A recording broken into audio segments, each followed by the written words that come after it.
जय गुरु जी। संगत जी, कैसे हैं आप सब। आशा करती हूँ कि गुरु जी की कृपा दृष्टि से आप सब लोग अपने अपने घरों में अच्छे से होंगे और स्वस्थ होंगे। गुरु जी के रंग हम सब संगतों के संग। ओम नमः शिवाय। शिव जी सदा सहाय। ओम नमः शिवाय। गुरु जी सदा सहाय। तो चलिए संगत जी, आज का सत्संग बिना किसी देरी के शुरू करते हैं। आज के आगे के 2 वचन पढ़ते हैं। वचनों को ध्यान से सुनिए, उन पे अमल कीजिए और उनके अपनी लाइफ में जरूर उतारिए। तो आज का जो 18वां वचन है, ਤੁਸੀਂ ਲੋਕ ਕਰੋੜਾਂ ਰੁਪਈਆਂ ਦੀ ਪੇਂਟਿੰਗਸ ਲੈ ਆਂਦੇ ਹੋ, ਆਪਣੇ घर ਨੂੰ सजा लिए, ਤੁਹਾਨੂੰ ਕੀ पता हो ਤੁਹਾਨੂੰ ਕੀ नेगेटिविटी दे रही है।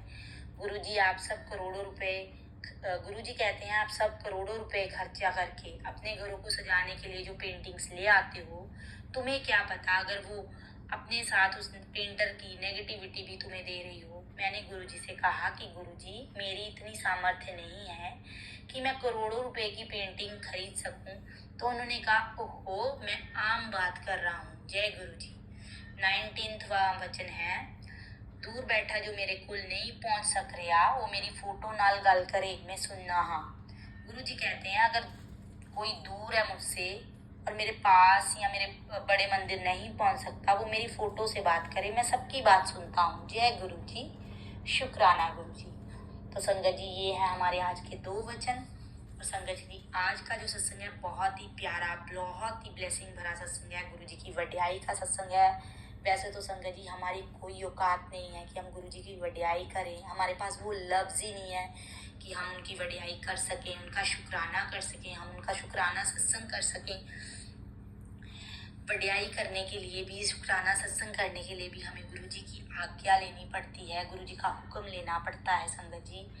क्योंकि हम बहुत ही छोटे हैं अपने रब के आगे, अपने परमात्मा के आगे। तो संगत जी, आज मैं गुरु जी की लीलाओं के बारे में आपको सुनाऊंगी कि जब जब इस धरती पे इस भगवान ने जन्म लिया, जैसे श्री राम ने, श्री कृष्ण जी ने, उन्होंने अपनी बहुत सारी लीलाएं रची। वैसे ही संगत जी, जब इस धरती पे गुरु जी ने जन्म लिया तो गुरु जी ने भी अपनी बचपन में बहुत सारी लीलाएं रची। कई संगतें हैं जिन्हें लगता है कि गुरु जी कोई चमत्कारी बाबा हैं जो चमत्कार करते हैं, लोगों का कल्याण करते हैं।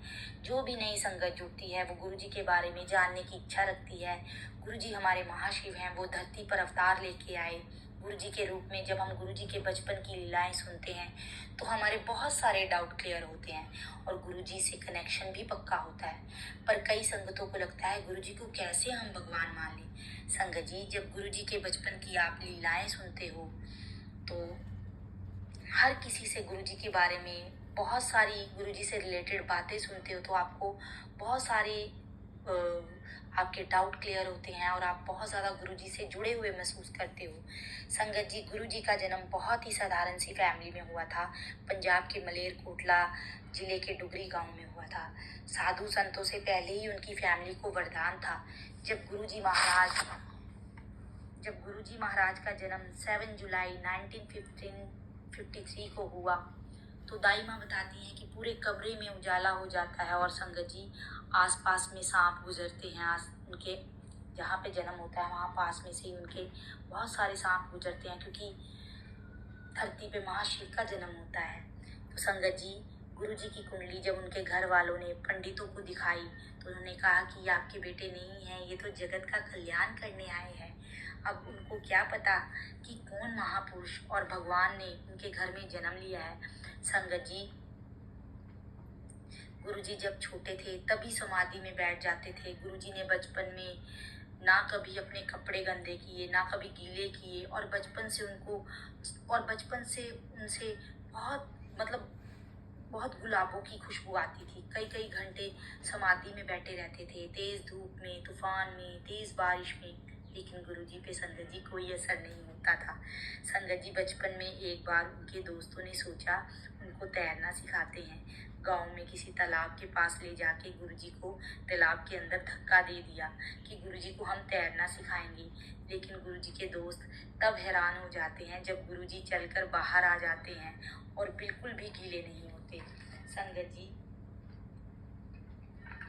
गुरुजी के दोस्त सोचते हैं ये क्या चमत्कार हो गया। और बचपन में जब उनकी माता जी गुरुजी को चक्की पर आटा पिसवाने भेजती तो गुरुजी आटा पिसवाकर वहीं पर गरीब लोगों को बांट दिया करते थे।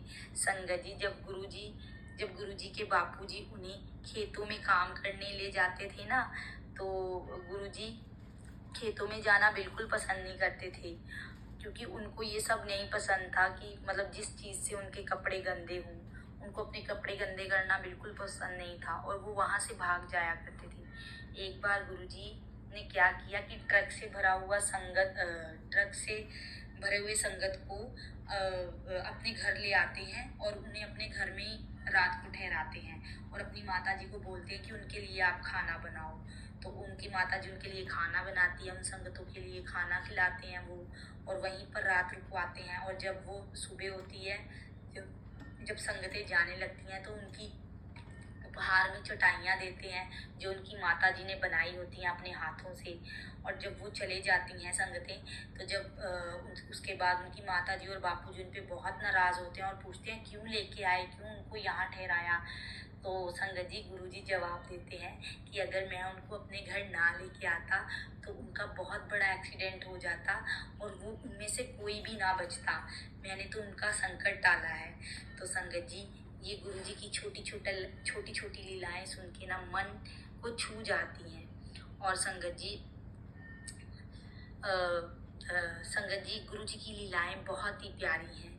आज भी जब हम डुगरी मंदिर जाते हैं, गुरुजी की बचपन की लीलाएं ताज़ा हो जाती हैं। संगत जी, बचपन में गुरुजी स्कूल कॉलेज में दो दो जगह पाए जाते थे। एक बार उनका दोस्त उनको लेने आता है स्कूटर पर कॉलेज ले जाने के लिए, तो गुरुजी अपने दोस्त से कहते हैं कि तुम चलो, मैं आता हूँ, मुझे कुछ काम है। जब उनका दोस्त कॉलेज में पहुँचता है तो सामने गुरुजी को खड़े पाता है, और जब वो सोचता है कि ये कैसे हो गया, अभी तो गुरुजी घर पे थे, वो वापस उनके घर जाता तो वहाँ भी गुरुजी होते हैं। इस तरह जब गुरुजी अपनी लीलाएं रचते थे तो सब चौंक जाते थे कि ये चल क्या रहा है। तो संगत जी, ऐसे ही एक बार गुरुजी के कॉलेज में सांप आ जाता है और वहाँ भगदड़ मच जाती है, बच्चे इधर उधर भागने लग जाते हैं। और जैसे ही गुरुजी उस सांप को देखते हैं, हाथ जोड़ते हैं और वो सांप वहाँ से चला जाता है। वैसे भी गुरुजी कहते हैं कि जब भी आपको सांप मिले या देखें तो उससे डरे मत, ना ही उसे मारें, हाथ जोड़िए और प्रणाम कीजिए, खुद ब खुद सांप वहाँ से चला जाएगा। और संगत जी, जब गुरुजी, शिव अंकल और गुरुजी जब बचपन में एक साथ चारपाई पे सोते थे रात को, तो उनके दोस्त जो शिव अंकल थे वो सो जाते थे और रात को सारी रात गुरुजी बैठ के अपना मतलब तप करते थे, तपस्या करते थे। तो एक दिन उनके जो दोस्त थे शिव अंकल, उन्होंने पूछ लिया कि दोस्त, तुम क्या करते रहते हो रोज़ बैठकर। तो वो गुरुजी बहुत टालते हैं उनको, लेकिन वो जिद करने लग जाते हैं कि नहीं, आज मैं जान के ही रहूँगा कि तुम सारी रात क्या करते हो। तो वो शिव अंकल को बोलते हैं कि दोस्त, तुम आंखें बंद कर लो। और अंकल आंखें बंद कर लेते हैं और पूरे कमरे में अंधेरा होता है और गुरुजी अपना महाशिव का रूप धारण कर लेते हैं। और जब गुरुजी अंकल जी को बोलते हैं कि दोस्त आंखें खोलो, और जैसे ही वो खोलते हैं और वो डर जाते हैं और डर के मारे अपनी आंखें बंद कर लेते हैं और कहते हैं कि ठीक है, तुम्हें जो करना है करो, मैं आज के बाद नहीं पूछूंगा। और संगत जी, शिव अंकल बताते हैं कि जब ऐसा कुछ हमें देखने को मिलता था तो सुबह ऐसा गुरुजी ऐसा पर्दा डाल देते थे दिमाग पे कि हम वो बात भूल जाते थे। और संगत जी, जब गुरुजी अपनी बचपन में जब 5 साल के थे अपनी नानी के घर जाते थे, तो वहाँ प्रेग्नेंट औरतें उनसे पूछती थी कि लड़का होगा कि लड़की, और वो जो बताते थे वो सच होता था। और संगत जी, जब गुरुजी अपने दोस्तों को बताते थे कि आप बड़े होके डॉक्टर बनोगे, इंजीनियर बनोगे, तो वो सब हंसते थे, मजाक उड़ाते थे। लेकिन जब वो बड़े होके बन गए तो उन्होंने सच में कहा कि गुरुजी जो बोलते थे वो सच होता था। तो इसलिए संगत जी, गुरुजी की लीलाएं अपरंपार हैं। जितना गुरुजी के बारे में आपको जानने का मौका मिले, सुनने का मौका मिले गुरुजी से रिलेटेड, ज़रूर उनसे सुनो, ज़रूर जानो, क्योंकि गुरुजी की जितना आप जानोगे उतना ज़्यादा आप उनसे अपना कनेक्शन फील करोगे। और संगत जी, गुरुजी हमारे महाशिव हैं। आप गुरुजी के बारे में जितनी हो सके पॉजिटिव ओल्ड सत्संग देखिए, इससे आपको गुरुजी के बारे में बहुत चीज़ें जानने को मिलेंगी। ये तो मैंने आपको थोड़ा थोड़ा करके सुना दिया है, क्योंकि सत्संग बहुत लंबा हो जाता है। और संगत जी, एक रिक्वेस्ट ज़रूर है, सत्संग लंबा देख के उसको मत छोड़ा कीजिए, क्योंकि कई बार हमें सत्संग सुनने से ही उसके अंदर अपने सवालों के जवाब मिलते हैं।